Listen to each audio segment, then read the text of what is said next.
రేపు పార్లమెంట్ లో big day. రెండు కీలకమైన బిల్లులు ఉభయ సభల ముందుకొస్తున్నాయి. సీట్ల లెక్కలు, పొలిటికల్ కుస్తీలు ఎలా ఉన్నాయి ఒక్కసారి చూద్దాం. పార్లమెంట్ ప్రత్యేక సెషన్ కి ముందు రాజకీయ యుద్ధం నడుస్తోంది.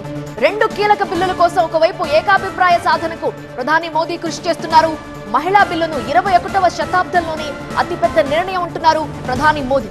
కేంద్ర ప్రభుత్వ తీరును తప్పుపడుతున్నాయి కాంగ్రెస్, డిఎంకే, ఇతర విపక్షాలు.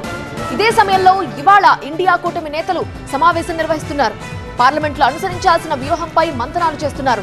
డీలిమిటేషన్ బిల్లును, మహిళా బిల్లును ఒకే సెషన్ లో ఎందుకు తీసుకొస్తున్నారని కాంగ్రెస్ నిలదీసింది.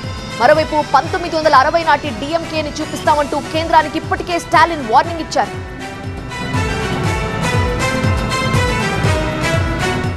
బిల్లులపై చర్చలో ఉభయ సభల్లో ఏం జరుగుతుంది అనే ఉత్కంఠ కనిపిస్తోంది.